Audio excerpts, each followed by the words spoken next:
E aí, pessoal, como é que vocês estão? Tudo bom? Tomara que sim. Tem uma passagem bíblica muito famosa, quando Jesus multiplica pão e peixe, e na contagem das pessoas que comeram, diz bem assim, e comeram mais de 5.000 pessoas, fora mulheres e crianças. E essa é uma passagem que é um pouco polêmica, né? Porque a época, quem escreveu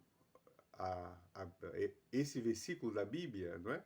O Lucas, se eu não me engano, na cultura onde ele estava inserido, parece que mulheres e crianças não eram pessoas e comeram 5.000 pessoas, fora mulheres e crianças. Essa despessoalização, não é?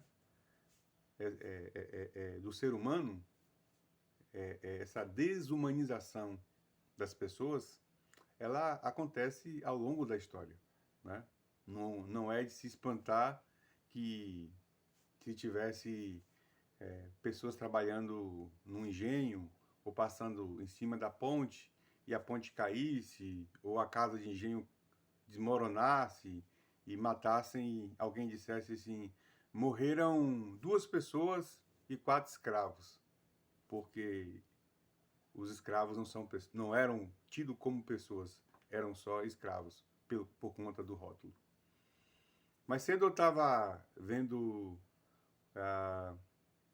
o modo como o rapaz do bigodinho, que a gente não pode falar o nome aqui, o alemão, que matou 3 milhões de judeus, como ele despessoalizava, né, os judeus. Dizia que essa praga tinha que ser extirpada da terra, como a Europa fosse um corpo humano e ela fosse uma doença que tinha que fazer uma cirurgia tentando legitimar, justificar o massacre que ele fez de milhões e milhões de pessoas.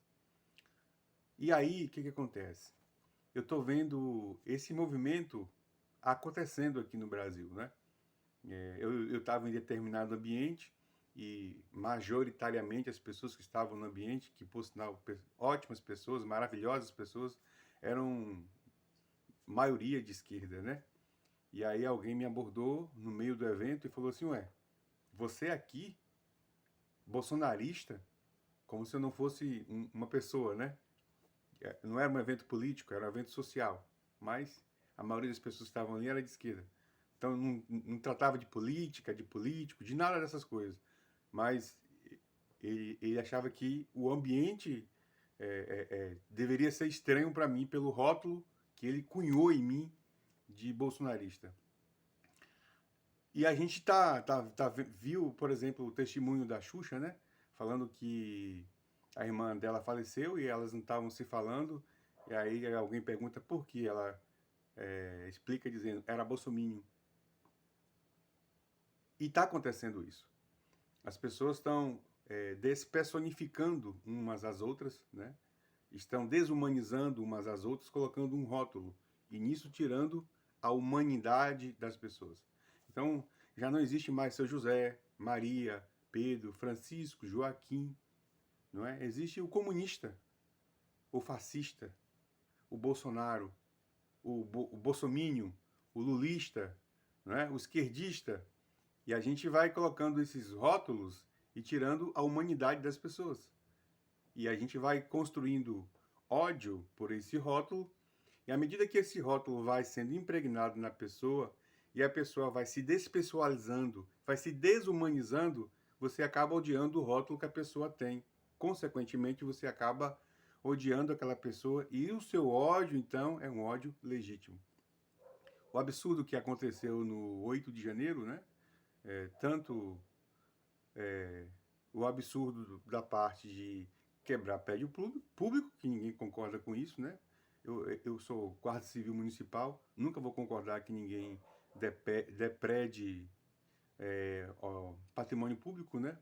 Eu trabalho na defesa do bem público, então nunca vou concordar com isso. E absurdo maior ainda o modo como as pessoas foram presas, né? De forma arbitrária, em lote, sem ter a individualização da pena, como manda a nossa lei, não é? Sem trânsito e julgado, sem direito à defesa, à ampla defesa, ao contraditório, quando manda o artigo 5º, e as pessoas tiveram um rótulo, terroristas.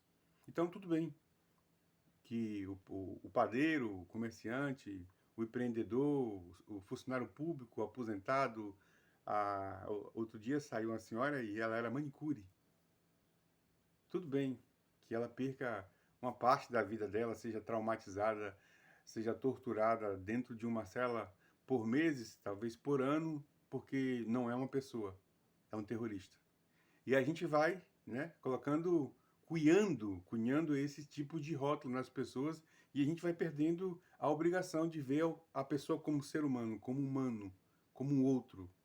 Como disse Jesus, amar o seu semelhante como a ti mesmo. Mas não é meu semelhante, é um fascista. Não é meu semelhante, é um comunista. Não é meu semelhante, é um bolsominion. Não é meu semelhante. E assim vai.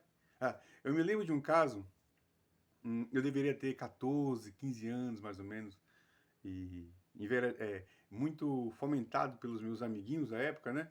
Eu tive numa casa para maiores, né? Onde as mulheres vendiam seus favores sexuais, se é que vocês me entendem. E aí, meus amiguinhos, a gente juntou, fez a vaquinha e pagou pelo deleite do momento, né? E aí, quando chegou a minha vez, né, de ter acesso, né, à moça, e eu a vi em cima da cama, eu conto isso, as pessoas em volta de mim sempre dão risada. Meu coração apertou, como se fosse uma mãozinha apertando meu coração. E eu olhei para ela e eu disse assim: moça, você não pode fazer isso com você mesma. Você é um ser humano, você não é uma mercadoria. E sentei, conversei com ela por longas horas, ouvi a história dela. Na época, eu tinha um amigo, professor, que já era adulto, né? Conversei essa história, conseguimos a passagem, mandamos ela de volta para Poço da Mata. Não era uma puta, não era uma prostituta, era um ser humano que estava ali, entende? E eu vim conversar sobre isso hoje.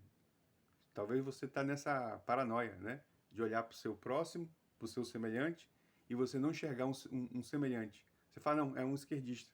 Não, esse cara aqui é um extrema-direita. Não, esse aqui é um bolsominion. Não, esse aqui é um bolsonarista. Esse aqui é um lulista. Não, é seu semelhante, que pensa diferente de você. E é só isso. E não tem nada errado de as pessoas coabitarem, coexistirem, conviverem com pensamentos diversos, porque isso pressupõe a democracia. Então, se isso fez sentido para você, sei lá, dá um like, um gostei, compartilha, manda para alguém.